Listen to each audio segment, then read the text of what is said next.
እናቴ እኔን የመከረችኝ እኔን የወለደችበት መደብ ላይ ወስዳ ነበር ይላል ቅዱስ ዮሐንስ። ምጧን እንዳስታውስ እያደረገች ትመክረኝ ነበር ይላል። እናቱን የሚረሳ አባቱን የሚረሳ ያስተማረውን መምህር የሚረሳና የሚንቅ ሀገርም እናት ቤተክርስቲያንም እናት ከብዙ ሰዎች ጎርሰን ነው ለዚህ የደረስነው። ይሄንን የሚረሳ እጅ ነካሽ ይሁዳ ወይም አይሁዳዊ ይባላል። እግዚአብሔር ሎሌ ብንሆን ገረድ ብንሆን ሩቅ አይደለም። እንዲያው ሲመቻችልኝ አንድኛዬ የሚባል አምላክ የለም።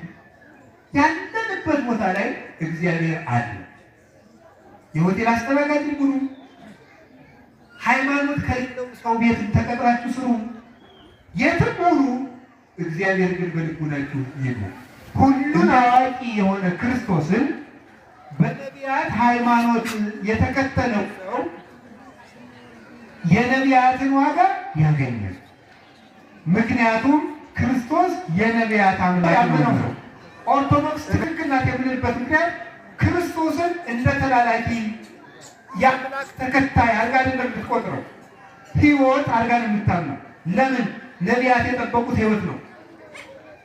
ሕይወት ምን አልጠበቁም፣ ሕይወት ግን ጠብቀዋል። ሕይወት መጣ ክርስቶስ። ስለዚህ ምን አለ ዮሐንስ 11:25 ላይ እኔ ሕይወት ነኝ፣ እኔ ትንሣኤ ነኝ።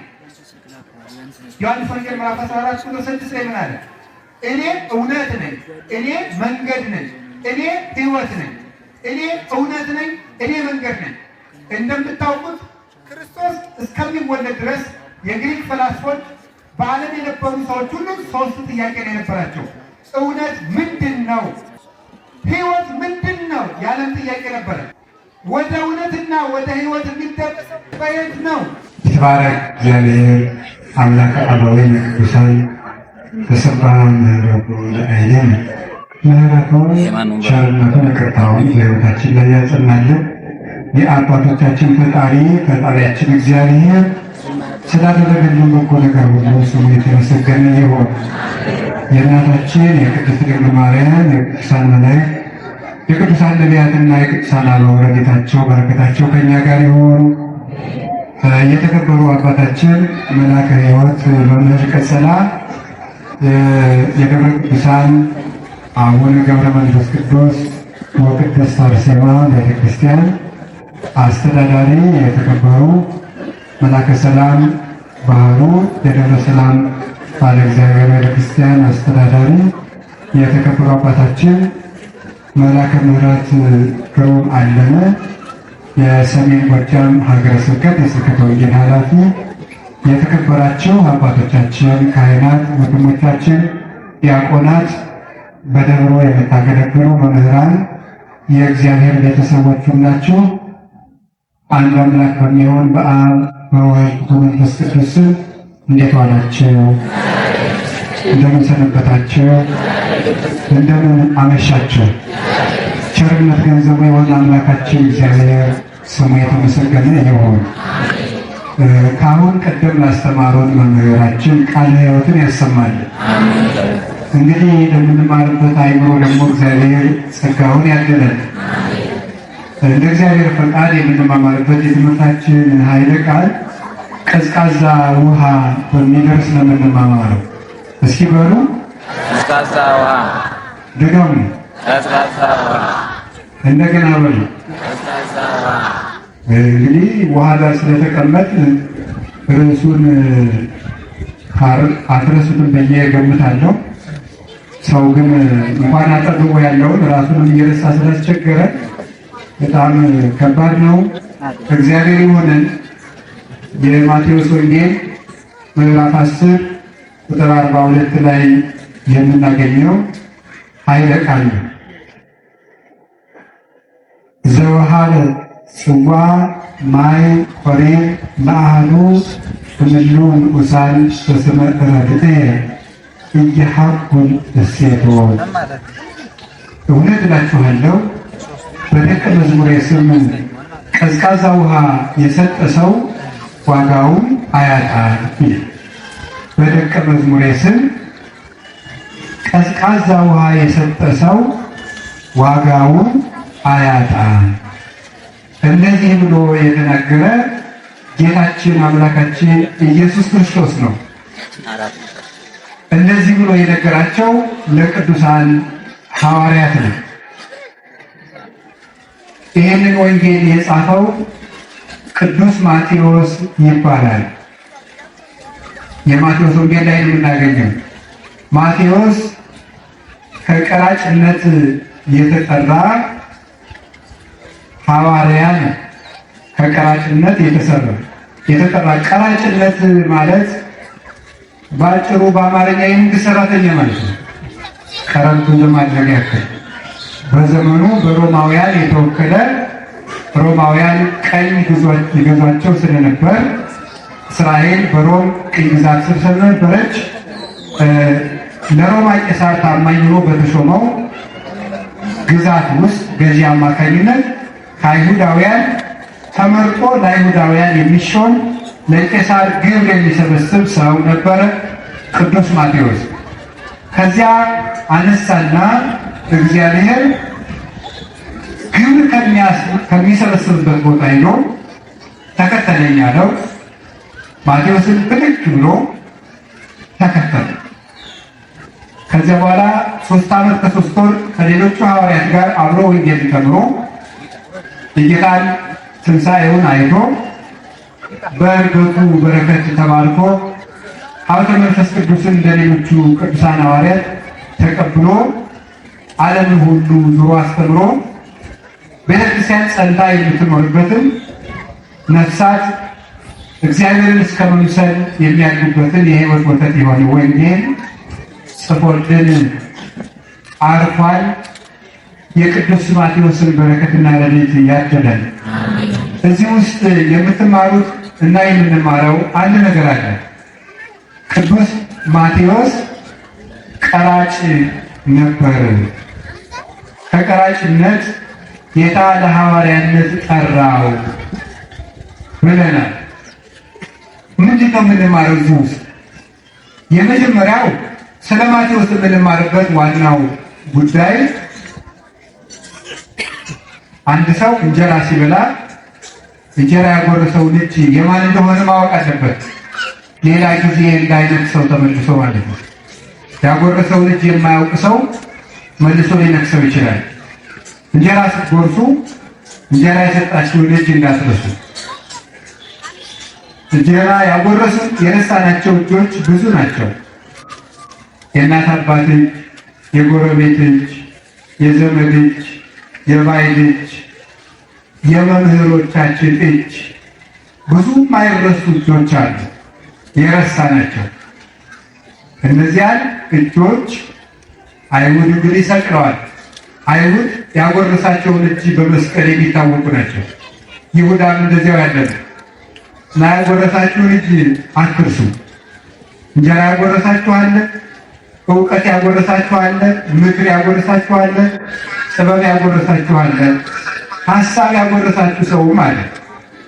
እንደምታውቁት በዚህ ዘመን ትልቅ ገበያ ሀሳብ ማለት ሀሳብ ይሸጣል። አታውቁም? ሀሳብ ይሸጣል፣ ሀሳብም ይሰረቃል። እኛውም ትልቁ ሌባ የሀሳብ ሊሆን ሀሳብ የሚሰርቅ ሰው ሌባ ነው። በኢትዮጵያ ውስጥ ትልቁ ሀሳብ ሰርቆ መስረቅ ማለት እግር ሀሳብ አቀብሎንና መክሮን ለትልቅ ደረጃ ስንበቃ በገሌ ላይ የበቃው ብለን ክብር አለመስጠት፣ ቦታ አለመስጠት፣ እውቅና መንፈቅ ምቀኝነት ይባላል። እገሌ ነው ለዚህ ያበቃኝ አለ ማለት ምቀኝነት ነው። ምቀኛዬን ደግሞ እግዚአብሔር አይጠላል፣ ይጠላል። እግዚአብሔር የሚወደው ሰው ክብር የሚሰጥ ሰው፣ አመስጋኝነት፣ ክብር ለሚገባው ሰው አይኑኒ ይመልስ ነው እንደተባለ ስግብግብ ሰው ገንዘብን እንደ ዝናብ ብታወርድለት የሰጠውን ሰው ሊያመሰግን አይችልም ይላል ቅዱስ ዮሐንስ አፈወርቅ። ስለዚህ ማመስገን አለብን። ጠብታ እንኳን በሕይወታችን ውስጥ የጣሉልን ሰዎች ማመስገን አለብን። በሕይወታችን መርሳት የለብን። የእግዚአብሔር ሰው እናታችን መመስገን አለባት፣ አባታችን መመስገን አለበት። ቅዱስ ዮሐንስ አፈወርቅ እናቱን እንዴት አድርጎ እንደሚያመሰግናት ብታዩ፣ እናቴ እኔን የመከረችኝ እኔን የወለደችበት መደብ ላይ ወስዳ ነበር ይላል ቅዱስ ዮሐንስ አፈወርቅ። ምጧን እንዳስታውስ እያደረገች ትምህርት ላይ ነበር። እናቱን የሚረሳ አባቱን የሚረሳ ያስተማረውን መምህር የሚረሳና የሚልቅ ሀገርን እናት ነው። ቤተክርስቲያንን እናት ከብዙ ሰዎች ጎርሰን ነው ለዚህ የደረስነው። ይሄንን የሚረሳ እጅ ነካሽ ይሁዳ ወይም አይሁዳዊ ይባላል። አሁን የመጣው ዘመን እንደዚህ ያለ ነው። ራስ ወዳድ የሚያደርግ አሁን የመጣው ራስ ወዳድ እናት አባቴ ለራሳቸው ተጋቡ ለራሳቸው ሲወለድ እንጂ ምን አገባኝ የሚል ተጋቡ ልያቸዋለሁ የሚል ምን ትናንት የሚታሰብበት ምን ራስ ወዳድ።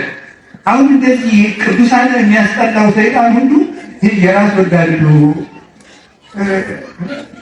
አይዲዮሎጂ ልጅ ነው። ካፒታሊዝም የሚባለው ማለት ነው። በነገራችን ላይ ይሄ ካፒታሊዝም ውስጥ የለውም፣ ሶሻሊዝም የለውም፣ እኔ ክርስቲያን የለውም። እንዲሁ ግን ይሄ ካፒታሊዝም ወርድ ራስ ወዳድ የሚያደርግ እንደ ጋሪ ፊት ለፊት ብቻ እንዲያ የሚያደርግ የሀገራችን ገበሬ እኮ አንገት የተሰራ ዞሮ ለማየት ነው። እዚህ ቅጥል እኮ ዞሮ ለማየት ነው።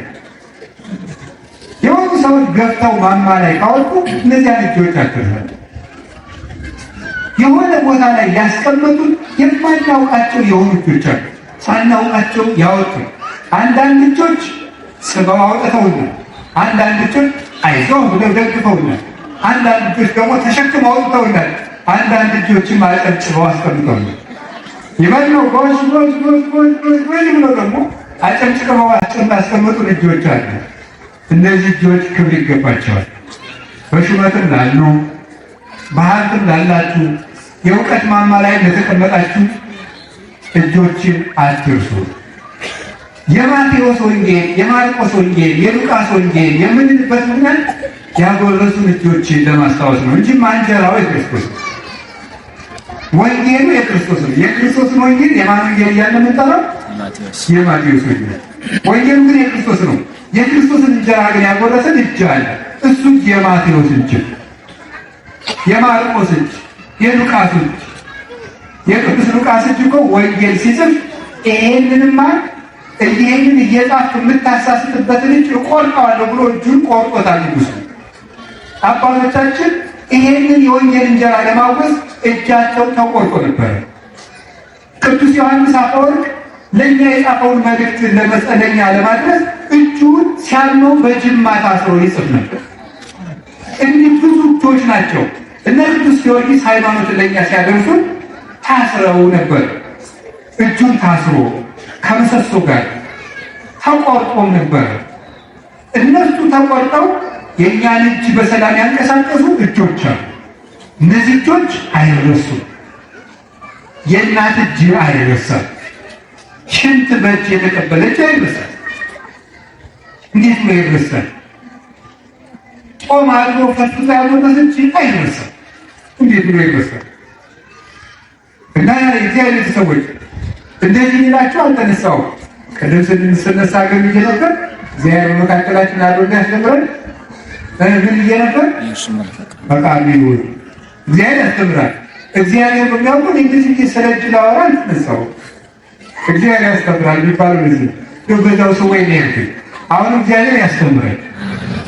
እና ስለ ቅዱስ ማቴዎስ ብናነሳ እንጀራ ይዘው እንጀራ መጥቶ ቁጭ ይባላል። እንደው ስለሱ እንናገር ያን እና ቅዱስ ማቴዎስ የሚያስተምረን አንድ ነገር አለ። ምንድን ነበር ብያቸዋለሁ? ቀራጭ ነበር። ምንድን ነበር? ቀራጭ። አቤት ቀራጭ። ቀራጩን ጌታ ምን አለና ሄደና ምን አለ? ተከተለኛል።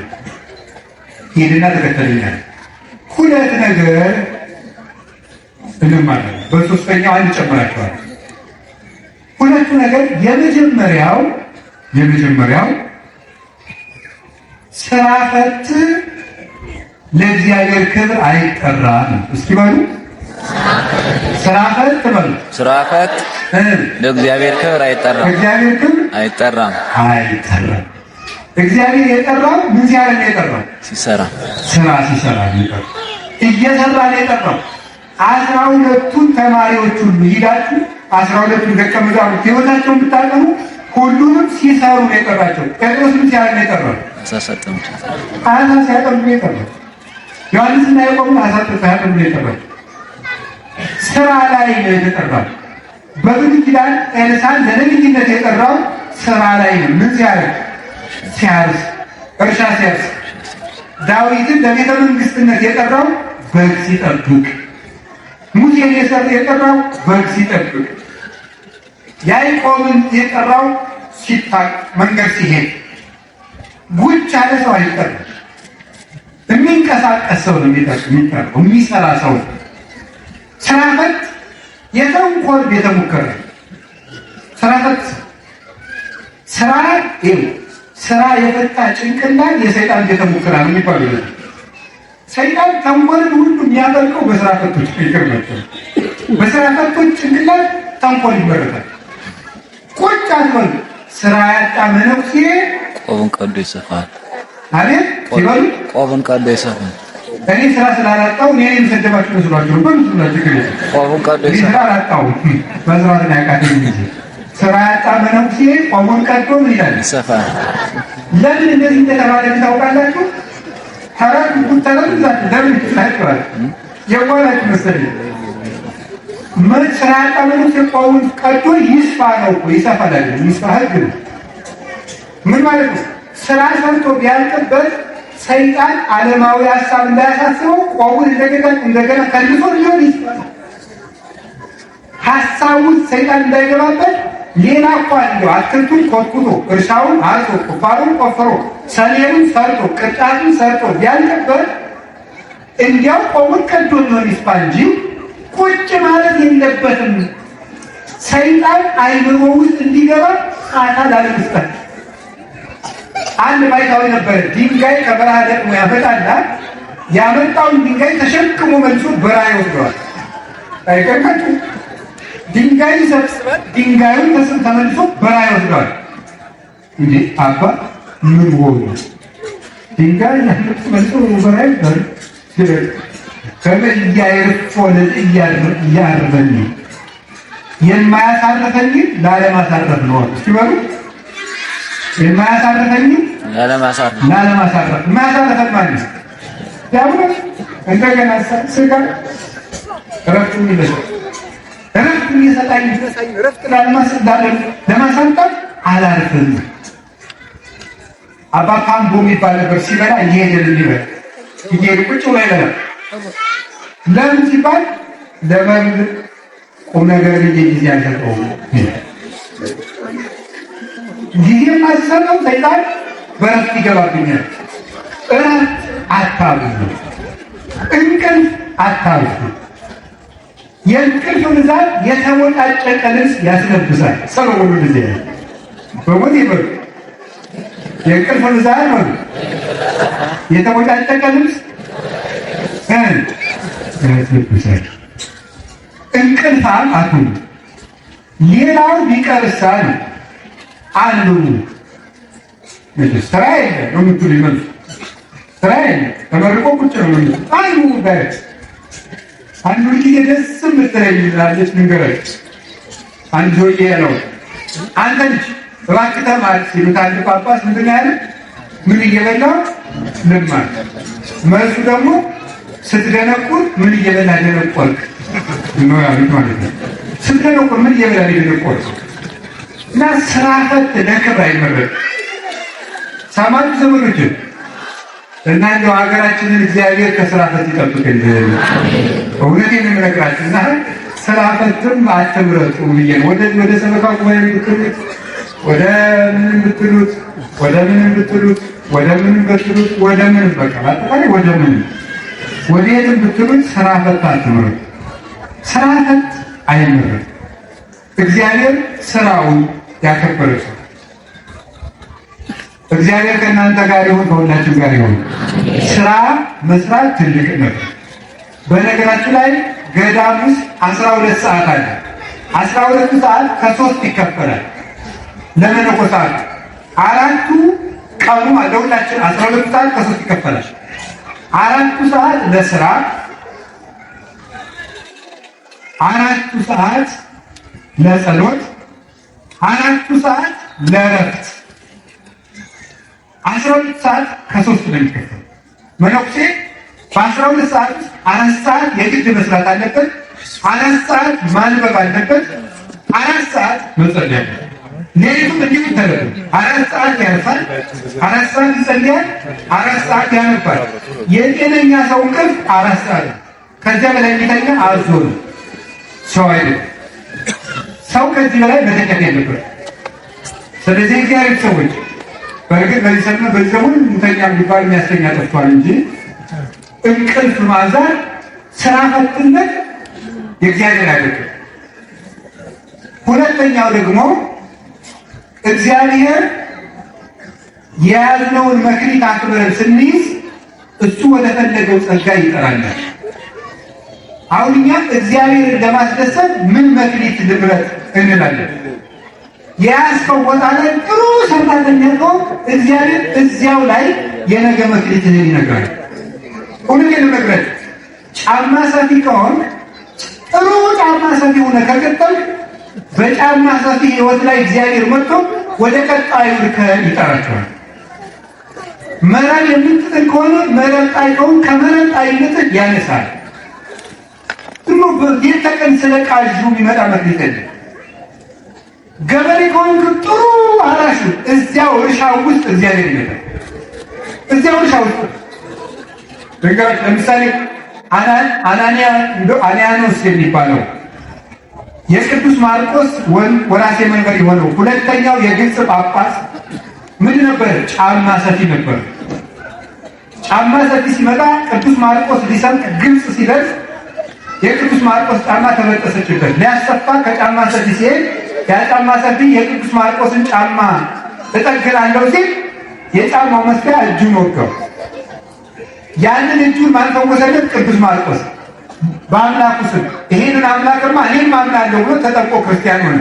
ይሄ ሰው አድጎ ተማረና ሁለተኛው ጳጳስ ሆነ። የግብፅ ሁለተኛው ጳጳስ ጫማ ሰፊ ነበር እላቸዋል።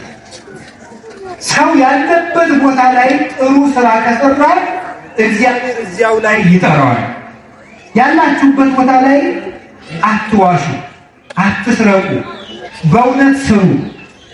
ቢሮ የምትሰሩ ካላችሁ ደግሞ አታጭበርብሩ። የምዕመናንን ገንዘብ አትስረቁ። የምዕመናንን ሰዓት አትቀሙ። የእናንተ የቲክቶክ ፕሮግራም እንዳይበላሽ ብላችሁ ባለጉዳይ አታውላሉ። ቢሮ ላይ ቁጭ ብለህ እየተሽከረከር ኮምፒውተር ላይ አንዳንድ ነገር እያዳመጥ ባለጉዳይ አታውላሉ። ያላችሁ ቦታ ላይ ታማኝ እና እግዚአብሔርን የምትፈሩ ከሆነ መምህር ከሆኑ ጥሩ መምህሩ፣ ሐኪም ከሆኑ ጥሩ ሐኪም ነው። ያለበት ቦታ ላይ ሰው እግዚአብሔርን ከፈራ እግዚአብሔር ሩቅ አምላክ አይደለም። እዚያው ያለበት ቦታ ላይ ይመጣል። ከቃሉ ጋር ናችሁ? ከቃሉ ጋር ናችሁ? የቤት ሰራተኛም ከሆናችሁ ልክ እዚህ እነሱ ማን ይፈቅድላቸዋል እንጂ የቤት ሰራተኛ ሆኖ ሰው ጥሩ የቤት ሰራተኛ ከሆነ እግዚአብሔርን በቤት ሰራተኛነቱ ማግኘት ይችላል። ወደ ትልቅ ጸጋ ይሸጋገራል። የቤት ሰራተኛ ሆነ መጽሐፈ ነገሥት ምዕራፍ 4 ምዕራፍ 5 ስታነቡ ይህ ታሪክ ነው የሚያስረዳ። ሶሪያ ውስጥ በስደት የምትኖር አንዲት የቤት ሰራተኛ ነበረች። የንጉሱ ቢትወደድ ውስጥ ትልቅ ባለስልጣን፣ እንግዲህ በዛሬው ምን እንደሚባል አላውቅም፣ ኑሮውን እንጠራለን። የዛሬውን ትርጉም ካልገባን ወይም ከዛሬው ጋር ማዛመድ ካቃተን፣ ለማንኛውም የንጉሱ ቃል አቀባይ ነው ትልቅ እንደዚህ የሆነ ወይም ከፍተኛ የጦር አዛዥ የሆነ ሰው ነበር። እዚያ ቤት ውስጥ የቤት ሰራተኛ ሆና ትሰራለች። የእስራኤል አምላክ አትርሳኝ እያለች ብቻዋን ጣዖት ከሚመለክበት ቤት እግዚአብሔርን እያመለከች እነዚያን ሃይማኖት የሌላቸው ሰዎች በቅንነት ታገለግላቸዋለች። ስታገለግል ሃይማኖት የላቸው ማለት በልቧ እግዚአብሔርን ወእሰግድ በበረከ ልቤ እንዳለ ቅዱስ ዳዊት በልቡና ጉልበት ለእግዚአብሔር እየተንቀጠቀጠች የእስራኤልን አምላክ እየፈራች ሶሪያ ውስጥ በጣዖት ቤት ውስጥ ትኖር ነበር። እግዚአብሔር የእሷን ክብር እንዲገለጥ ያ ሰው ለምጽ መታው። ቢተፋ ድናለች ሴትና ለመቤቷ ጌታዬ እኮ እሺ የሚሉ ከሆነ እስራኤል ውስጥ ኤልሳ የሚባል ድውይ የሚፈውስ ነቢይ አለ። እዚያ ሊሄድ እኮ ይድናል ነገረችው። የሶሪያው ንጉሥ ለእስራኤል ንጉሥ ቢትወደድን ፈውሰህ ላክልኝ ብሎ ደብዳቤ ጻፈላቸው። ጋር ምን ይላል? ፈውሰህ ላክልኝ። አያችሁ ጠብ ሲፈልገኝ እኔ በፈውስ እግዚአብሔር ነኝ እንዴ? ወጥተነክ አይዞ ነቢይ ኤልሳዕ ወደ እሱ ላከው ሲፈውሰዋል። ኤልሳዕ ሄደ። ታሪኩን ለማሳጠር አሁን ስለጸበል ሰክበት ስላልሆነ ርዕሰ ጉዳያችን ዮርዳኖስ ይታጠብ አለው። ዮርዳኖስ ውስጥ ሲታጠብ የዚያ ሰውዬ ቁስል ተፈወሰ። እጅግ ተመልሶ ሲሄድ እንዳታውቃላችሁ ያቺ ሴት ሶሪያ ውስጥ የሀገሯ አፈር በሌለበት የእስራኤልን አምላክ ጣዖት በቆመበት አፈር ውስጥ ስታመልከው የእሷ ጌታ የሆነውን ደግሞ በሃይማኖቷ ስባ የእግዚአብሔር ባሪያ ስላደረገችው የኢየሩሳሌምን አፈር ጭኖላት ሄደ። ይሄን አፈርማ ጭኛው ነው የምሄድ አፈሩ ላይ ለልዬ ለእስራኤል አምላክ እሰግድበታለሁ። የእስራኤልን አፈር ጭኖ ወስዶ ሶሪያ ውስጥ ወስዶ የሀገሯን አፈር አለችበት ቦታ ወስዶላት እሷም አምላክ አብርሃም፣ አምላክ ይስሐቅ፣ አምላክ ያዕቆብ ተመስገን እያለች በሀገሯ አፈር ሰገደች።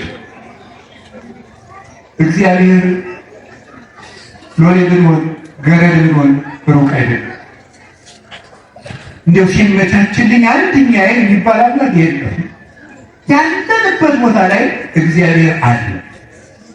የሆቴል አስተናጋጅ ሁኑ፣ ሃይማኖት ከሌለው ሰው ቤትን ተቀጥራችሁ ስሩ፣ የትም ሁኑ፣ እግዚአብሔር ግን በልቡናችሁ ይኑር። እንዲያ ከሆነ እግዚአብሔር ሩቅ አይደለም። እንደውም አባቶቻችን ምን ይላሉ? የጣዖት ቤት እንኳን ወስደው ስገድ ቢሉ አልሰግድም በል፣ አንገትህን ተጭነው ግን ስገድ ብለው ከተጫሉ አንተ በልብ ስግደቱን ለእግዚአብሔር አለ እግዚአብሔር ይቀበለዋል። የጣዖቱ መሬት የለውምና አንድ በረላም የሚባል ሰማዕት ነበርና ለጣዖቱ ዕጣን አቅርብ አሉ። እኔ ከኢየሱስ ክርስቶስ በቀር ዕጣን የማቀርብለት ማንም የለም ማለት አቅርብ አላቀርብ አንተ በማይጠንት አላጥንም የምትለው እንደዚያ ከሆነ አንተ በማይጠንት ዕጣን አላቀስም ስትል እኛ እጁን ፍሙን እጅ ላይ አድርገን እጅ ላይ እናጨሳለን አለ። እጁ ላይ ፍም አደረጉና ዕጣን አድርገው ወደ ጣዖቱ ቤት ሲወስዱት ምን እንዳደረገላችሁ? ጌታዬ ኢየሱስ ክርስቶስ ሆይ ይሄን ንጹሕ ዕጣን ለክብር ተቀበለ። ምን ላይ እንደዚህ ያለው ጣዖት ቤት ውስጥ ገብቶ በግድ ነው ቢሄዱ እጁ ላይ ፍም አድርገው ቢያጨሱበት ጌታዬ ኢየሱስ ክርስቶስ ሆይ ይሄን ዕጣን ተቀበለ። ሰው በልቡ እንዳመነው ይደረግለታል። ሃይማኖት የልብ ስራ፣ ሃይማኖት የልብ ጎዳና፣ ሃይማኖት የልብ ሩጫ፣ ሃይማኖት የልብ መሰላል፣ ከእግዚአብሔር ጋር ያለ የማይበጠስ ሰንሰለት፣ የማይቀማ ሀብት፣ ሌባ ቆፍሮ የማይደርስበት ድልና ወርቅ ይሏቸዋል። ሃይማኖት ሲሰደዱ ሀገር የማይከለክለው የሚከተል ክብር ሃይማኖት። ስለዚህ የእግዚአብሔር ሰዎች ያለ በጥቂት የታመነ ሲበሉ በብዙ ይፍሩ። ተማሪ ከሆናችሁ እዚህም ተማሪ አይጠፋም። እሺ ተማሪ የሆነ ተማሪ በአጠቃላይ ተማሪ ምን ሁላችሁ ተማሪ ከሆናችሁ ተማሪነት ላይ ጥሩ ሳትሆን ትልቅ ነገር የምትፈልግ ለምንድን ነው? ዓለምን የሚያጠፉ ሰዎች እኮ በታዲያ ተማሪነታቸው ጥሩ አድርገው ያልተጠቀሙበት ሰዎች ናቸው። በተማሪነቱ ሳይታመን መምህር ቢሉት ደስ ይለዋል። እናቴ እንዴት ይቻላል? እንዲያው አታፍሩ ጎበዴ እየተማሪ ሁሉ እኮ ነው አንዳንዱ ማለት ነው። አሁን ተማሪነቱ ሳይጠቀም መምህር መባል ያለዋል። ገና ጉባኤ በገባ በዓመቱ ካባ ማሰፋት ጀምሯል። ለማኑ ነው አስተፍቶ የኔታ ቢሉ ደስ ይለዋል። እናቴ መጀመሪያ ተማሪነት ላይ ስራ ጌታዬ ነው እኮ እንዴ ሳይማሩ በሞቴ ነው እዚህ ቅሪያት ዓለም የሚባል ሀገር ነው። እሺ ማያው ቅሪያት ዓለም የሚባል ሀገር ነው። አሁን በለ አወጣችሁ። መልካም እሺ፣ ወደ ቅሪያታር መንገዱ መሄድ ነው። ወደ ቅሪያታር መንገዱ መሄድ ነው። አናውቀውም ነው። ሀገሩን ካላወቃችሁ የሀገሩን መንገድ በምን ታውቃላችሁ? ካልተማርከው ሳትማር መመለስ ለምን ያምራል? ያላወቅከውን ያልበቃህበትን ወንበር ለምን ትፈልጋለህ? የሰራህበትን መሆን ያለበት ልጅ ሳይሆን አባት ተሆኑ ተሆኑ አይታወቅም። ሕፃን ሳይሆኑ ወጣት ተሆኑ አይታወቅም። የልጅነትን ጊዜ ሳያሳልፉ እናቱን የምታውቅ ሴት አናውቅም። የሕፃንነት ጊዜውን ሳያሳልፍ አባቱ ነው የሚያውቅ ልጅኛ የተናናውቅ። ሁሉም ነገር በጊዜውና በረድፉ ይሄዳል። ያለንበት ቦታ ላይ እንቁም። እዚያ ላይ እግዚአብሔር ይመጣል። አንቃዥ ወዲያ ወዲያ አንበል፣ አንድከም። ያለንበት ቦታ ላይ ታማኝ እንሁን። እግዚአብሔር ያለንበት ቦታ ይመጣል፣ ሩቅ አይደለም። እግዚአብሔር ሁላችንም ከያለንበት መጥቶ ይጥራል። ማቴዎስን ከቀራጭነት ያነሳ አምላክ እኛንም ከዚያ ይጥራል መድኃኒዓለም። ስለዚህ እግዚአብሔር የማይገኝበት ቦታ የለም። እዚያ ይመጣል። እናንተ ቢመስላችሁ ምንድን ነው ገዳም ስትሄዱ ቤተክርስቲያን ስትመጡ ነው። ኧረ ክርስቶስ ቢሮም ይመጣል ይመጣል። ማቴዎስን እኮ ቢሮ ሄዶ ነው ያመጣው። ቢሮአችሁ ይመጣል። ክርስቶስ ግን ምን ለብሶ እንደሚመጣ አታውቁትም። ሸሚዝ የለበሰ ይምጣ፣ ሽማግሌ ይምጣ፣ ጃኬት ለብሶ ይምጣ፣ ኮት ለብሶ ይምጣ፣ ፊቱ ተጨማዶ ይምጣ፣ እንዲቆጥሎ ይምጣ፣ ጎንበስ ብሎ ይምጣ፣ ሕፃን ልጅ ሆኖ ይምጣ፣ ወጣት ሆኖ ይምጣ፣ ሻሽ ጠምጥሞ ይምጣ፣ እርቃኑን ይምጣ። ክርስቶስ እንዴትም ሆኖ ቢሆን ግን ያላችሁበት ቦታ ላይ ብዙ ቀን መጥቷል። አልፎን እንዳይሄድ ነው መጠንቀቅ። እኛ ቤተክርስቲያን ስንጠብቀው ቤታችን ውስጥም ክርስቶስ አለ። እኛ ግን ክርስቶስ የሚመስለን እንደ ጣዖት ቤተክርስቲያን ብቻ ቁጭ ያለ ይመስላችኋል? ጣዖት ነው መቅደስ ውስጥ፣ የጣዖቱ ቦታ ብቻ ላይ የሚቀመጥ። እግዚአብሔር ግን መቅደስ ውስጥ በክብር እንዳለ ቤታችን ይመጣል፣ ስራ ቦታችን ይመጣል፣ ነጋዴዎች ቤት መካዝናችሁ ውስጥ ይመጣል፣ ሱቃችሁ ውስጥ ብዙ ቀን ክርስቶስ መጥቷል። ቤተክርስቲያን ዝም ብሎ 50 ሺህ ብር እየመጡ ጥላ እየሰጡ ወርቅ የወርቅ ጥላ እየሰጡ ቤተክርስቲያን ሲሰራ ጥቂት ብሎኬት እየሰጡ መካዝን ውስጥ መስረቅ ማጭበርበር አይደለም። ቢሮ ውስጥ ማጭበርበር አይደለም። እዚህ መጥቶ መንበርከት እዚያ ሌባ መሆን አይደለም። እግዚአብሔር እዚያም ይመጣል። አባ ሙሴን አንድ ቀን ሰዎች ተሰብስበው እግዚአብሔርን አሳየን አሉ። ኧረ ተው እናንተ ተው አለ። አሳየን ካለነው አሉ ነው እንዴ? ኧረ እግዚአብሔር አሳየን እያሉ ነው። ወደ ተራራው ገለጥላችኋል ብሏቸዋል እግዚአብሔር አለ። ማልዳ ተነስቶ ሁሉም ሰው እግዚአብሔር እንዲያይ ሩጫው እንዴት ነው? መንገድ አንድ ሽማግሌ ሰውዬ የት ሄዳችሁ ነው? እግዚአብሔር እንድናይ ተባካችሁ እኔን የሚያዙኝና ማየት ፈልጋሉ። ዞር ይረፍብናል። እግዚአብሔር እንደማየት እኮ ነው። መጨረሻ ሁሉም እያወጣ ወደ ተራራው አባ ሙሴን ግን እኔንም ዘንድ ያለው አዘለው። ለካ ሽማግሌ መስሎ የታየው ማን ነበር? እግዚአብሔርን ብዙ ቀን አልፈነዋል ብላችሁ ብዙ ቀን መጡ እኮ አልፈን ሄደን የሚመስለን እዚህ ታቦት ሲወጣ ብቻ መስለዋል። ሞይ እቤት እግዚአብሔር መጥቶ ጎረቤቱም ሆኖ መጥቶ አስፋልት ላይ እግዚአብሔር አለ፣ ታክሲ ውስጥ እግዚአብሔር አለ። ትዝ ይላችኋል? ታክሲ ውስጥ ዞረ ብለህ ስትገባ እዚያ ውስጥ እግዚአብሔር እየገፋው ቢሆንስ?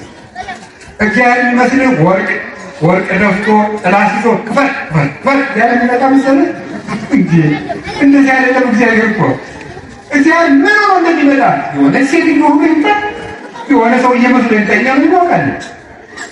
እግዚአብሔር መኪና ውስጥ እንዳያልፋችሁ፣ እግዚአብሔር ጎረቤት ውስጥ እንዳያልፋችሁ፣ እግዚአብሔር መንገድ ላይ፣ እግዚአብሔር ወረፋ ስትጠብቁ እንዳያልፋችሁ።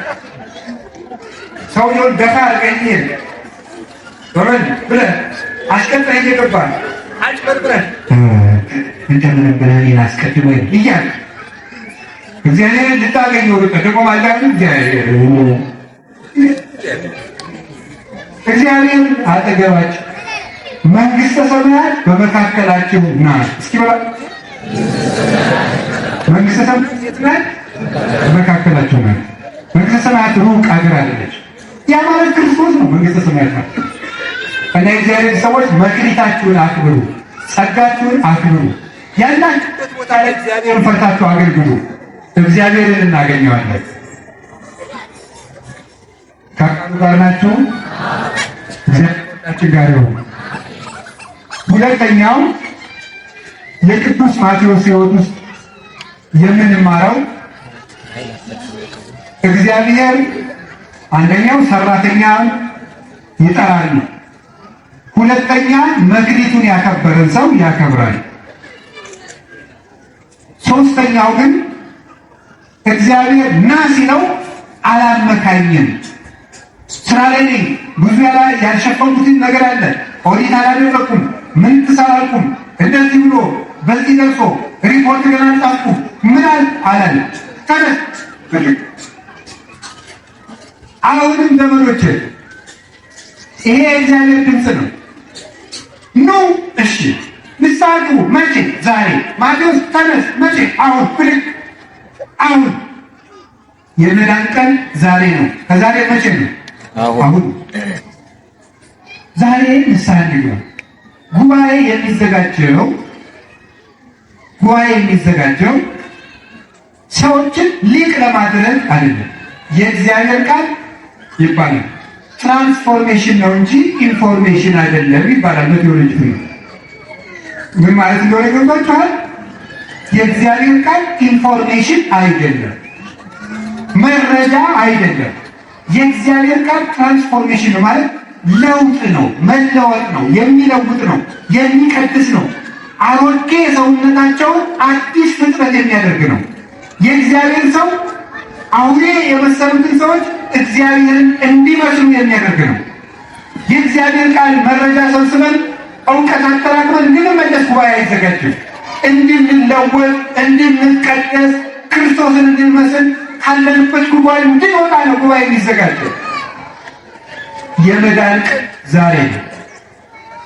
ትምህርት ውስጥ ያላችሁ ባለ ዲግሪዎች፣ ባለ ማስተርሶች፣ ባለ ፒኤችዲዎች፣ ባለ ቢሮዎች ሁላችሁ ዛሬ በቅዱስ ማቴዎስ እንደ ቅዱስ ማቴዎስ ልጄ ተከተለኝ ይላችኋል። መከተል ማለት ክርስቲያን ማለት የክርስቶስ ተከታይ ማለት ነው። the followers of Christ የክርስቶስ ተከታይ። የክርስቶስ ተከታይ ማለት ምን ማለት ነው? ክርስቶስ እንደሰራው የሚሰሩ ማለት ናቸው። ዛሬ ተከተለኝ፣ ንስሐ ግቡ። ይህች ጾመ ነቢያት ሳታልቅባችሁ እንደ ማቴዎስ ዛሬ ተነሱ ሁላችሁ። እኔም እናንተም እግዚአብሔር የሚነሳ ልብ ይስጠን፣ የሚነሳ ልብ ይስጠን፣ የሚነሳ ልብ ይስጠን። ዛሬ ነው፣ ዛሬ መነሳት አለ። እንደ ማቴዎስ ልጄ አሁን ዞር ብሎ እኮ አላየም፣ ብድግ ብሎ ሰይጣን ሰዎችን የሚጎዳበት ትልቁ ፈተና ነገ ነው። መዘግየት የሰይጣን አንዱ ፈተና ነው። ንስሐ ግባ። የዛሬ ወር አንዳንድ ነገሮችን አስተካክል። ዘመዶች እስከምናስተካክል እንደተዘረከረለት ሞት ነው። አስተካክል እስከምንል ሳትስተካከል እንሞታለን። ማቴዎስ ለዚያ ነው ኃላፊዎችን ጠርቼ አስፈቅጄ ሪፖርት አድርጌ ሳይ ዛሬ ወደ አምላኩ ብቅ እንደ ቅዱስ ማቴዎስ እኛንም ፈጥኖ ንስሐ የሚገባ ልብ ይስጠን። ይሄ አባት የጻፈልን ወንጌል ነው ለማለት ነው። በወንጌሉ ለመጠቀም ያልቃል። አሁን እሱ ምን አለ? ጌታ ካስተማራቸው ትምህርት አንዱን ነው ዛሬ ርዕስ የመረጥነው። ቀዝቃዛ ውሃ የሰጠ ዋጋውን አያጣም የሚለው ይሄ አንቀጽ ስለምን የተነገረ ነው? ከምዕራፍ 16 ቁጥር 24 የሚጀምር ነው። የሐዋርያትን መከራና ዋጋ የሚሰጥ ነው፣ ወይም ዋጋቸውን የሚናገር ነው።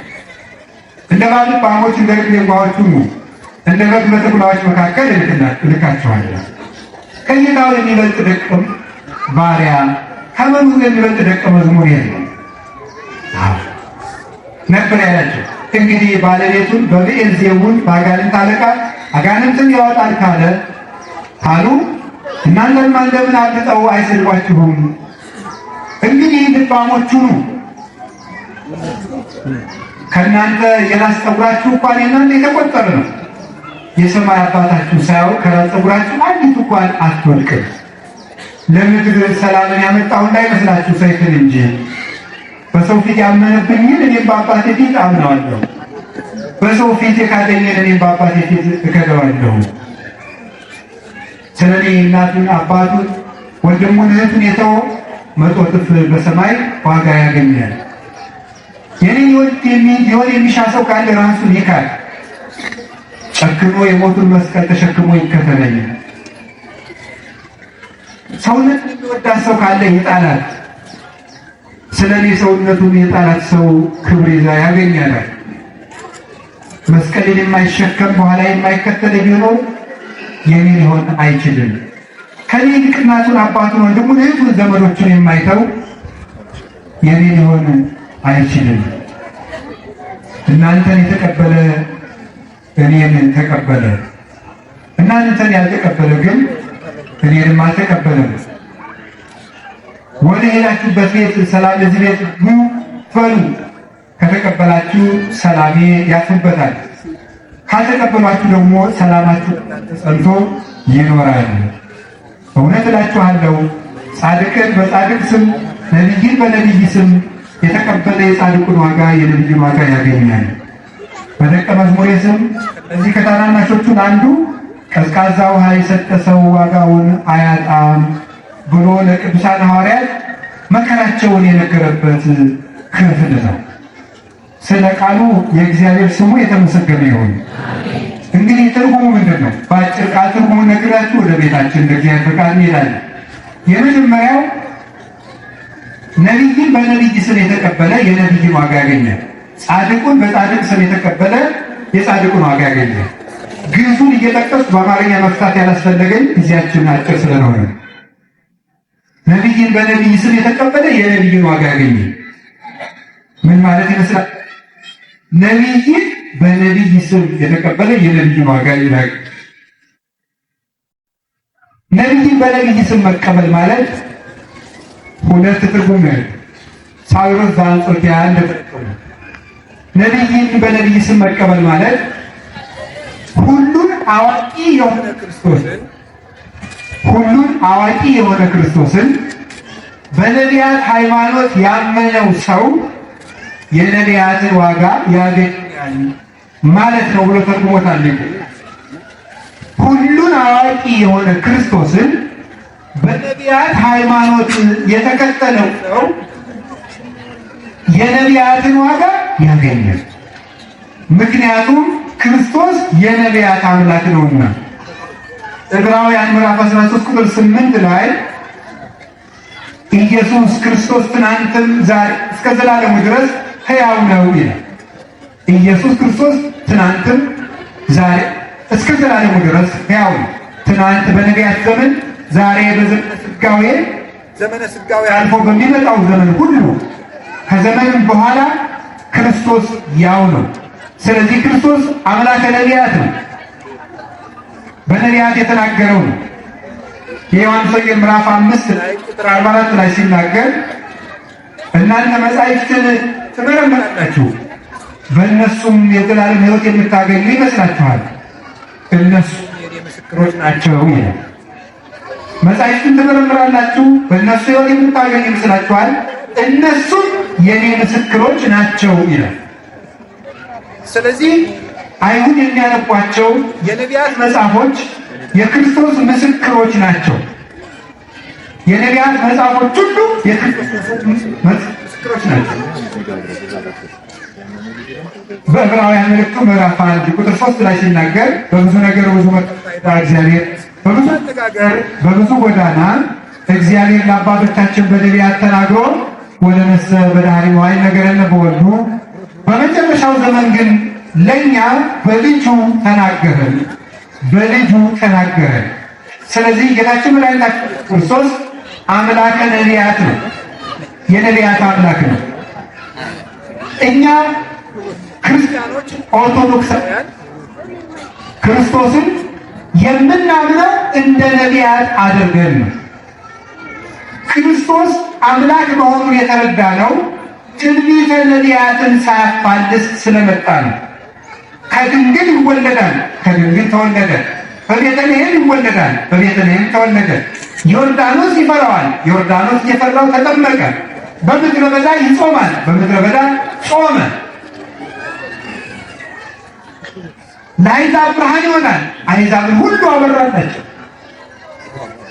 ለሞቱት ሕይወትን ይሰጣል፣ ሕይወትን ሰጠ። ለድሆች የምስራችን ይሰብካል፣ የምስራችን ሰበከ። አንካሶች እንዲረቁ፣ ዲዳዎች እንዲናገሩ፣ ሽባዎች እንዲተረተሩ፣ ደንቆሮች እንዲሰሙ፣ ድውያን እንዲፈወሱ፣ ሙታን እንዲነሱ፣ ፍትሕ ያጡት ፍትሕ እንዲያገኙ፣ ኃጢአተኞች እንዲሰረይላቸው ክርስቶስ የአሕዛብ ብርሃን ይሆናል ብለው ተናገሩ። ክርስቶስ የአሕዛብ ብርሃን ሆኖ ተገልጧል። በኢየሩሳሌም ይሰቀላል፣ እጅና እግሩን ይጨነከራል፣ ተቸነከረ። ሐሞት ይጠጣል፣ ሐሞት ጠጣ። ልብሱን ይካፈሉታል፣ ተካፈሉ። ዕጣ ይጣጣሉታል፣ ተጣጣሉ። ይሰቅሉታል፣ ተሰቀለ። ይነሳል፣ ተነሳ። ያርጋል፣ አረገ። ይመጣል ብለው ተናገሩ። ይመጣል። ክርስቶስ አምላከ ነቢያት ነው። የነቢያት ፈጣሪ፣ የነቢያት አምላክ ነው። ስለዚህ ክርስቶስን ነቢያት በተናገሩት መሰረት የሚያምነው ሰው አለ ክርስቶስ ለነቢያት የሚያወርሳት መንግሥተ ሰማያት ያገኛል። በነቢያት ሃይማኖት ያመነው ሁለት ነገር ነው እዚህ የምትማሩ። አንደኛ ነቢያት እንደተናገሩት አድርገው ክርስቶስን አምላክነቱን የሚያምኑት ነው። ነቢያት የጠበቁት እግዚአብሔርን እንጂ ፍጡርን አልጠበቁት። ክርስቶስ አምላክ ነው። አማኑኤል ማለት እግዚአብሔር ምስሌነ ማለት ነው። አምላክ ብለው የጠበቁ ነቢያት ፍጡር አልጠበቁ። ነቢያት የእግዚአብሔርን ተላላኪ አልጠበቁ። ነቢያት ተስፋ ያደረጉት አምላክ ነው። ፍጡርም ተስፋ መሆን አይችልም። ተስፋ ያደረጉት አምላክን ነው። ስለዚህ የመጣውም አምላክ ተስፋችን ነው። ነቢያት አምላክ እንደጠበቁ ክርስቶስን አምላክነቱን ሳይጠራጠር ያመነ ሰው፣ የባህሪ አምላክ ነው ብሎ ያመነ ሰው፣ ክርስቶስ ሕይወት ነው ብሎ ያመነው ሰው፣ ኦርቶዶክስ ትክክል ናት የምንልበት ምክንያት ክርስቶስን እንደ ተላላኪ የአምላክ ተከታይ አድርጋ እንደምትቆጥረው ሕይወት አድርጋ የምታምነው። ለምን? ነቢያት የጠበቁት ሕይወት ነው። ሕይወት የሚለምን አልጠበቁም። ሕይወት ግን ጠብቀዋል። ሕይወት መጣ ክርስቶስ። ስለዚህ ምን አለ ዮሐንስ 11:25 ላይ እኔ ሕይወት ነኝ፣ እኔ ትንሣኤ ነኝ። ዮሐንስ ወንጌል ምዕራፍ 14:6 ላይ ምን አለ? እኔ እውነት ነኝ፣ እኔ መንገድ ነኝ፣ እኔ ሕይወት ነኝ፣ እኔ እውነት ነኝ፣ እኔ መንገድ ነኝ።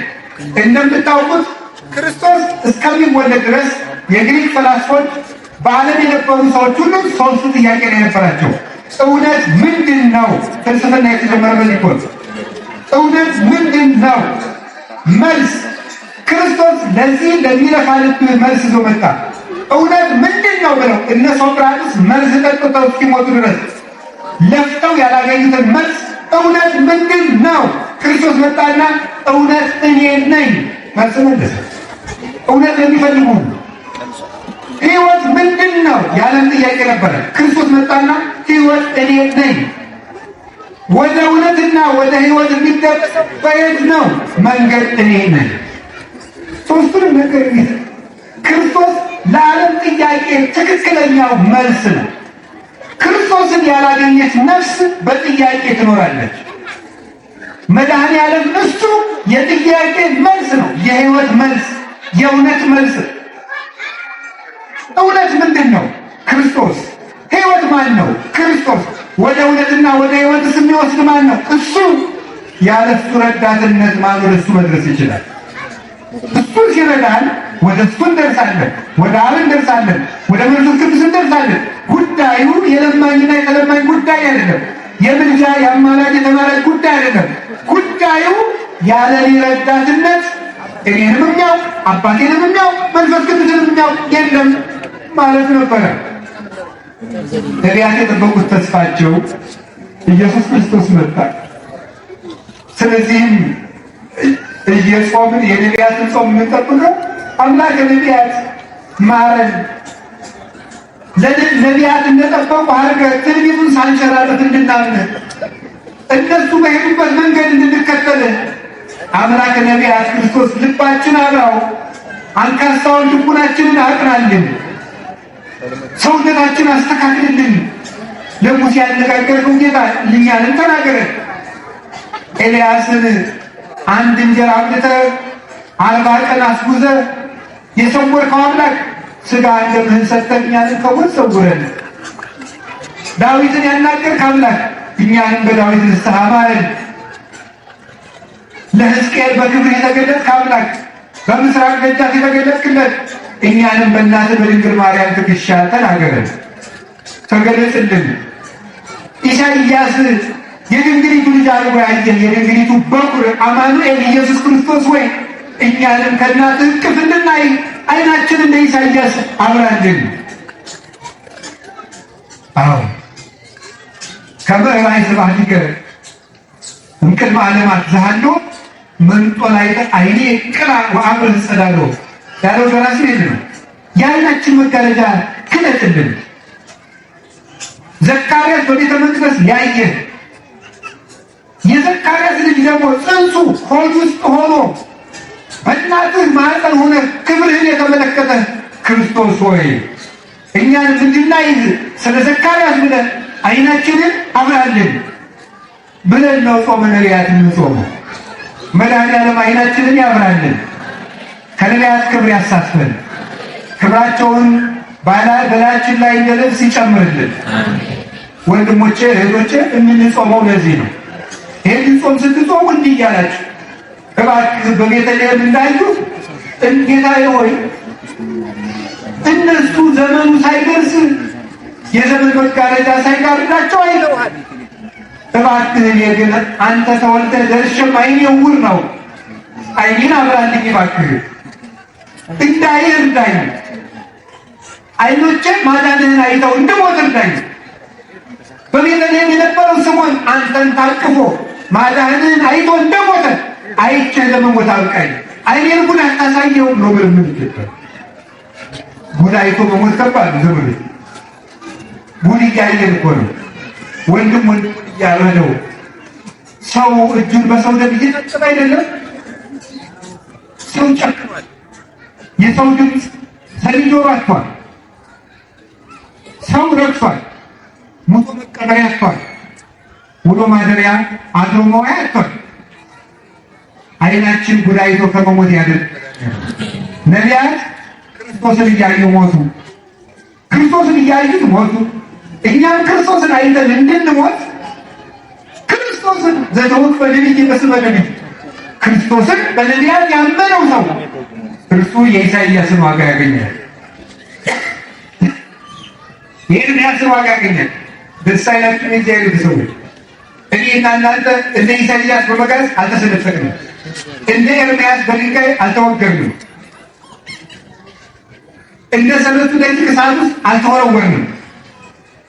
እንዲያው በነፃ ተጠምቀን በነፃ ቆርበን አስቀድሰን እንዲያው እስከ 9 ሰዓት ጧጡመን በመጋዝ የተሰነጠቀውን የኢሳይያስን ዋጋ ማግኘት አይቀርባችሁም? ምሕረት እግዚአብሔር የነቢዩን ዋጋ አይ መንግሥተ ሰማያት፣ አይ ክርስትና፣ አይ የእግዚአብሔር ምሕረት በመጋዝ ሳትሰነጠቅ የኢሳይያስ አምላክ ብለህ ኢሳይያስን አክብረህ እግዚአብሔርን ስለጠራኸው የኢሳይያስን ዋጋ ሳይቀንስ ይሰጥሃል ብሎ ነው መድኃኒዓለም ተስፋ የሰጠን። ይህ የእግዚአብሔር ለጋስነት ነው። ሊቃውንቱ ሲናገሩ ያመሰጥሩታል። ፍጡር ከአንዱ ሲሰጥ ለአንዱ ሲሰጥ ከአንዱ ቀንሶ ነው። እግዚአብሔር ግን አያችሁ ነቢዩን ያከበረ የነቢዩ ዋጋ ያገኛል። ራሱን ኤርምያስን ያከበረ የኤርምያስ ዋጋ ከኤርምያስ ሳይቀነስ ለዚህ ሰው ይሰጣል። ይሄ የእግዚአብሔር አሰራር እኩል መንግሥተ ሰማያት የሚሰጠን ለመግባት ያውቃል እንጂ ኢሳይያስ የወርሳት መንግሥተ ሰማያትና እኔ የወርሳት መንግሥተ ሰማያት ልዩነት የላትም። ለመውረስ ከበቃው ዳዊት የወርሳትና እኛ የምንወርሳት አንድ ነው። ጳውሎስ ለእሱ የወረሳት መንግሥተ ሰማያትና ፈያታዊ ዘየማን በ3 ሰዓት ንስሐ ገብቶ የወረሳት መንግሥተ ሰማያት አንድ ነው። ይሄ የእግዚአብሔር ለጋስነት በነቢይ ስም የተቀበለ የልጅን ዋጋ ያገኛል። አምላክ ነቢያት የነቢያትን ያድነን። ጻድቁን በጻድቅ ስም የተቀበለ የጻድቅን ዋጋ ያገኛል። በጻድቅን ዋጋ የጻድቁን ጻድቅ የተባለ አሁን በአንደኛው ትርጉማችን እስካሁን አንደኛው ላይ ያለን ጻድቅ የሚባለው ውስጥ ክርስቶስ ራሱ ነው። ጻድቅ ማለት እውነተኛ ማለት ነው። ጻድቅን በጻድቁ ስም መቀበል ማለት እውነተኛ የሆነ ክርስቶስን በጻድቃን ሃይማኖት ያመነው ሰው የጻድቃንን ዋጋ ያገኛል ማለት ነው። በጻድቃን ሃይማኖት እውነተኛውን እግዚአብሔር በአብርሃም መንገድ የተከተለው ሰው የአብርሃምን ዋጋ ያገኛል። እውነተኛውን እግዚአብሔር በእውነተኛው ነቢይ ስም በጳውሎስ ስም በጴጥሮስ መልክ በጊዮርጊስ በተክለ ሃይማኖት በቅድስት አርሴማ በጻድቁ አባታችን በአቡነ ገብረ መንፈስ ቅዱስ መንገድ ያመነውና የተከተለው ሰው የጻድቁ የአቡነ ገብረ መንፈስ ቅዱስ ዋጋ ያገኛል። ቤተ ክርስቲያንን እውነተኛ ሃይማኖት የምንላት በዚህ የተነሳ ለምንድን ነው? እውነተኞቹ እንዳመኑት ነው የምናምነው። እውነተኞቹ ያመኑ ትክክለኛው ሃይማኖት የምንለው ለምንድን ነው? እውነተኞቹ የነገሩን ነው። እውነተኞቹ ለምሳሌ ማርቲን ሉተር የሚያምነውን አላምንም። የእምነት ድርጅት ስም አልጠራውም። እኔ ማርቲን ሉተር የማያምነውን አላምንም ነው ያልኳቸው። ማርቲን ሉተር ውሸታም ሰው ነው።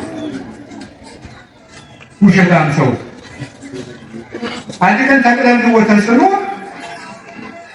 ተሳለ። ድንገት በድንገት ላይ አውሎ ነፋስ ቢያስቸግረው እዚያ አውሎ ነፋስ ስታገኝ መነኩሴ ይሆናል። እንደዚህ ያለ ስለት አትሳሉ። እሺ አልገባም። እግዚአብሔር ማለት ነው። በብዙ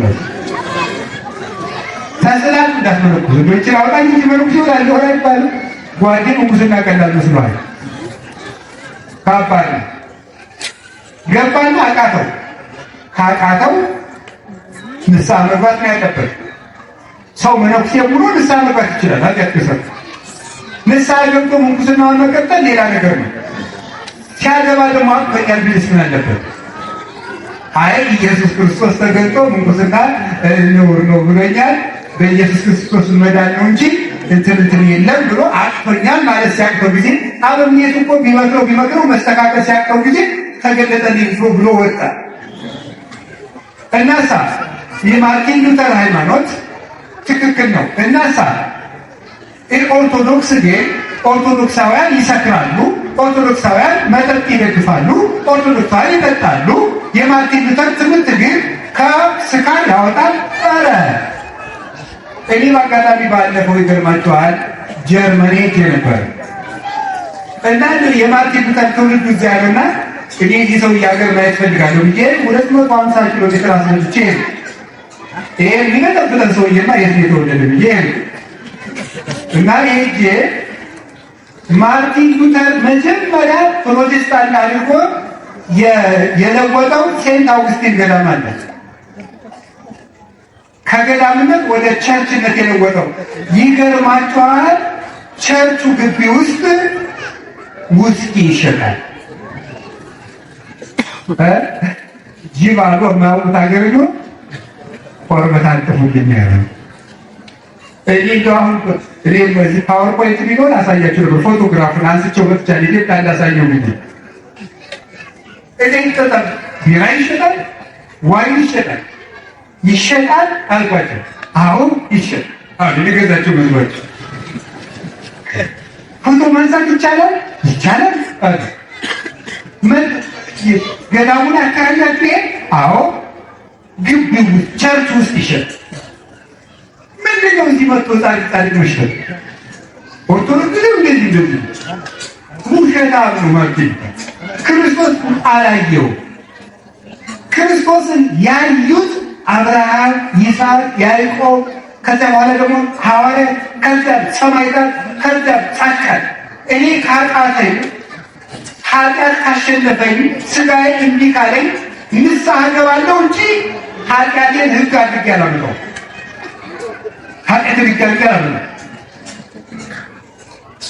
የሚያዋጣን የጻድቃን ጎዳና ነው። የውሸት ጎዳና ያዋጣል። አብርሃም ባገኘበት ክርስቶስ ይገኛል። ጳውሎስ በሄደበት ይገኛል። ኧረ ድፋት አይደለም፣ ስግደት አይደለም፣ ጾም አይደለም፣ ዋሻ መግባት አይደለም፣ ምን አይደለም። ማን አለ እንደሱ? ቅዱስ ጳውሎስ ክርስቶስን ሲያገለግለው ነበር። ብዙ ጊዜ መብል በማጣት እንቅልፍ በማጣት ብዙ ጊዜ በመገረፍ ባህር ተጥሎ በማደር በድንጋይ በመወገር በመገረፍ በመሰቃየት በመሰደድ በመራብ ብርድ በመመታት ወዲያ ወዲህ በመንገላታት በመታሰር አብዝቶ በመጾም በራስ ፍልጠት በሆድ ቁርጠት በበሽታ በመሰቃየት ይሄንን ሁሉ እያደረገ ቅዱስ ጳውሎስ አግኝ ክርስቶስ ያለ ስቃይ አይገኝም አላልኩም። ክርስቶስ ስላለልኝ ጾምና ጸሎት ስግደት ይቅርብኝ መከራ አይንካኝ ማለት ግን ኦርቶዶክሳዊ አይደለም። ጻድቁን በጻድቁ ሲሆን እውነተኛውን እግዚአብሔር በእውነተኛ ሕይወት ያገለገሉት ያገኙታል። በእውነተኛ ሕይወት ከቃሉ ጋር ናችሁ። እግዚአብሔር ከሁላችን ጋር ይሁን። አሁን እኛ ስለዚህ እውነተኛውን እግዚአብሔር ወልስ በእውነተኞች መንገድ እንከተላለን። ስለዚህ የእግዚአብሔር ቤተሰቦች አሁን ዛሬ የጻድቁ የአቡነ ገብረ መንፈስ ቅዱስ መታሰቢያ አይደለም? ለምንድን ነው የአቡነ ገብረ መንፈስ ቅዱስን መታሰቢያ የምናከብረው? አቡነ ገብረ መንፈስ ቅዱስ ምንድን ናቸው? ጻድቅ በሉ። ጻድቅ ማለት ምን ማለት ነው?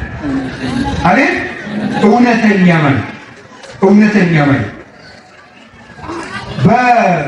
በሮሜ መልእክት ላይ ጻድቅ የለም አንድም እንኳን ጻድቅ የለም የሚል ጥቅስ እየጠቀሱ የሚከራከሯቸው ሰዎች ታገኛለን። ጻድቅ የለም፣ ሁሉም በድለዋል፣ ሁሉም ረክሰዋል፣ ሁሉንም ከሰናቸዋል፣ ጉልበታቸው እንደተከፈተ መቃብር ነው የሚለው። ጻድቅ የለም ይላል። ስለዚህ ጻድቃን የሚባል ነገር የለም ይሏቸዋል። ጻድቅማ አለ እንጂ ጻድቅ የለም። ኖህ ጻድቅ ነበር፣ ሄኖክ ጻድቅ ነበር ይላል ቅዱስ ጳውሎስ ራሱ መልሶ። አብርሃም በስራው ጸደቀ ማለት እኮ ጻድቅ ነው ማለት ነው። አብርሃም በእምነቱ ጸደቀ ማለት አብርሃም ጻድቅ ነው ማለት ነው። ጻድቅ የለም ያለበት ምክንያት ክርስቶስ ተወልዶ እንዲያድነን ምንም ሰው አልነበረም። አዳምን ለማዳን የበቃ ጽድቅ ያለው አልነበረም። ሁሉም እርግማን ነበረባቸው ለማለት ነው እንጂ ደግ ሰው የለም፣ ጻድቅ እውነተኛ ሰው የለም ማለት አይደለም። ጻድቃን ነበሩ። ስለዚህ እግዚአብሔር ጻድቅ ነው። በጻድቃን መንገድ የሄዱ ሰዎች እግዚአብሔር ያገለግሉታል። ቅዱስ ጳውሎስ ዕብራውያን ምዕራፍ 11 ላይ ጻድቃን ሁሉ የዘረዘረልን በእነሱ መንገድ እግዚአብሔርን እንከተለው ለማለት ወብነ ሰማይ ከዛውድነ ከመደመና እንደ ደመና የሚከቡን እነዚህ ምስክሮች አሉን።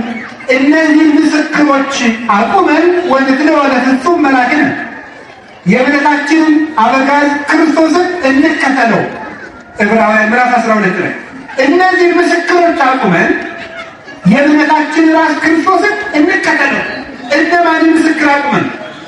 መንገድ የጠፋው ሰው ፖል እያየ መብራት እያየ ምልክት እያየ ዛፍ እያየ ወንዝ እያየ እንደሚከተል ክርስቶስን ስንከተል የምናያቸው የመንገድ ምልክቶቻችን እና አቡነ ገብረ መንፈስ ቅዱስ ናቸው። መንገድ የሚያሳዩን ምሕረት እንደማን ነው ተብለን ብንጠየቅ ጌታ የሚራሩ ብፁዓን ናቸው ብሎናል። የሚራሩ ብፁዓን ናቸው። መራራት እንደማን ነው ብንል እንደ ገብረ መንፈስ ቅዱስ እንደ ገብረ መንፈስ ቅዱስ። ለምን የሚራሩ? ለአንበሳ የሚራሩ፣ ለነብር የሚራሩ። ጻድቅ ይትራራ ላይ ለነፍሰ እንስሳሁ። ጻድቅ ሰው ለእንስሳ እንኳን ያዝናል ይላል ሰሎሞን። ጻድቅ ሰው ለእንስሳ እንኳን ያዝናል። እንደማን? እንደ ገብረ መንፈስ ቅዱስ። እንደ ገብረ መንፈስ ቅዱስ እግዚአብሔር ስሳ ነብርና ስሳ አንበሳ ያንቺ ባህል ሲላቸው ጌታዬ ምን አበላቸዋለሁ? ምን አበላቸዋለሁ? የእግርህን ትቢያ ልሰው ይኖራሉ።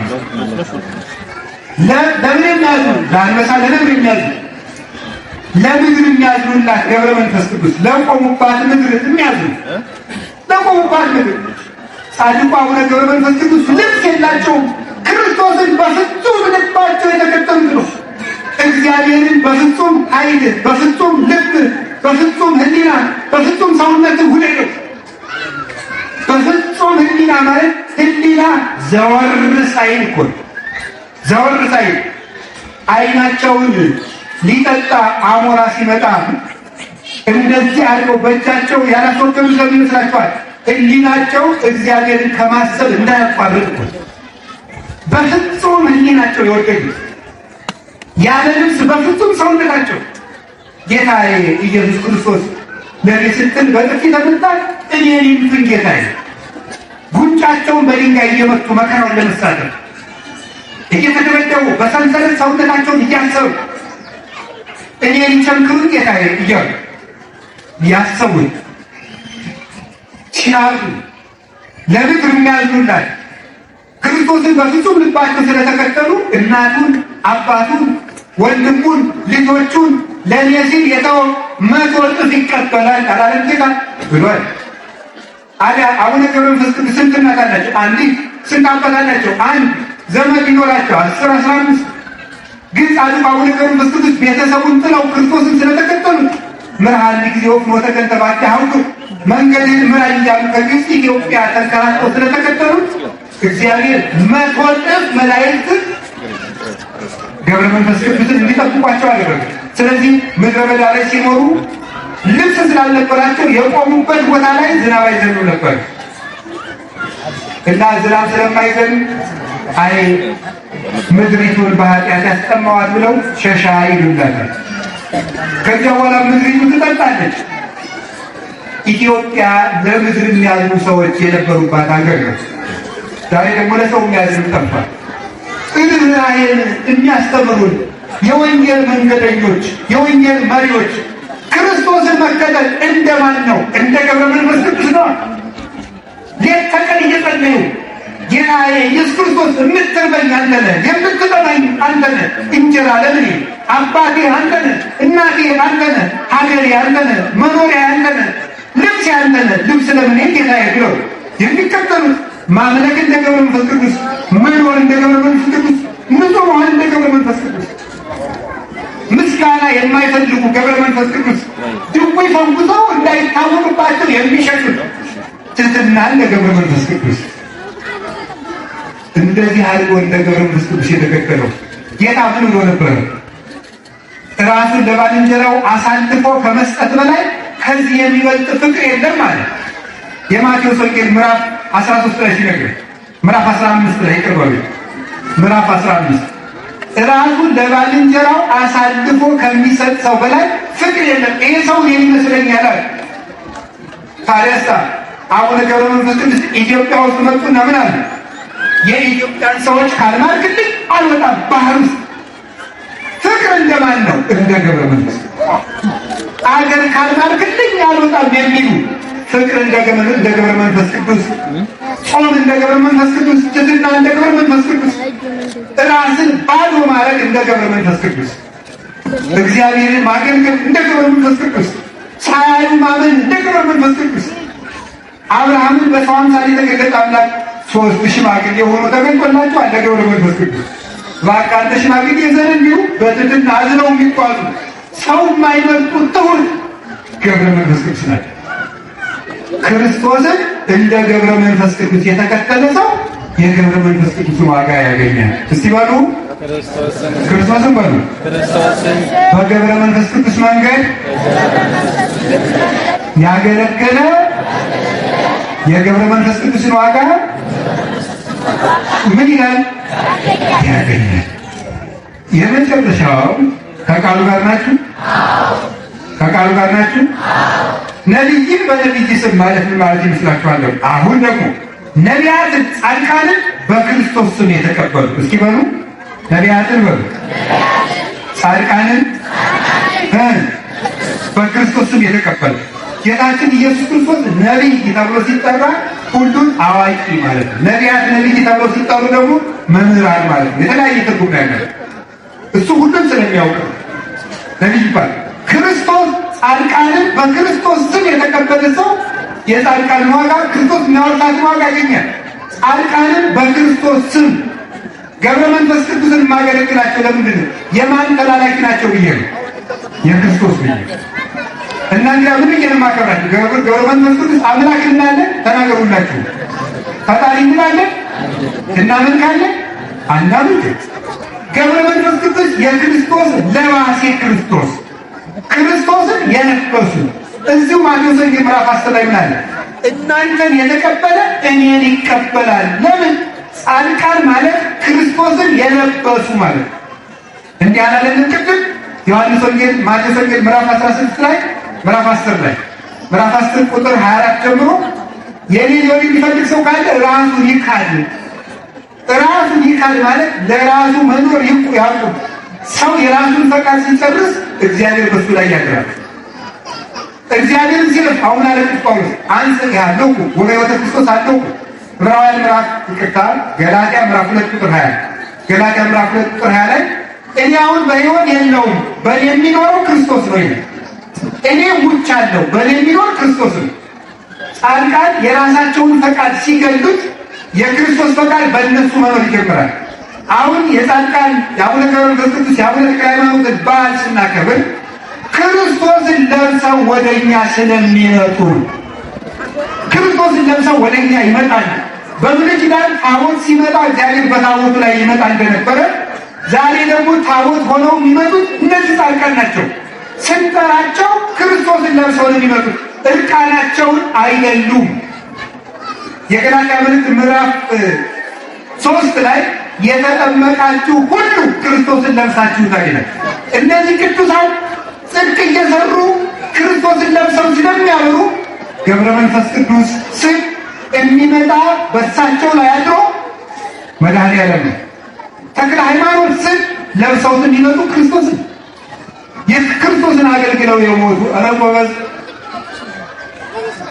በመጽሐፍ ቅዱስ እንኳን እግዚአብሔርን ያገለገለ ሰው እግዚአብሔርን ያገለገለ ዕቃ ክብር አለው።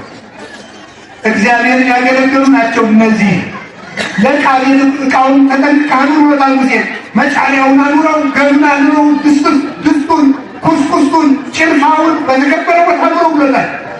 እነዚህ እግዚአብሔርን የተሸከሙ ምርጥ ዕቃዎች ናቸው።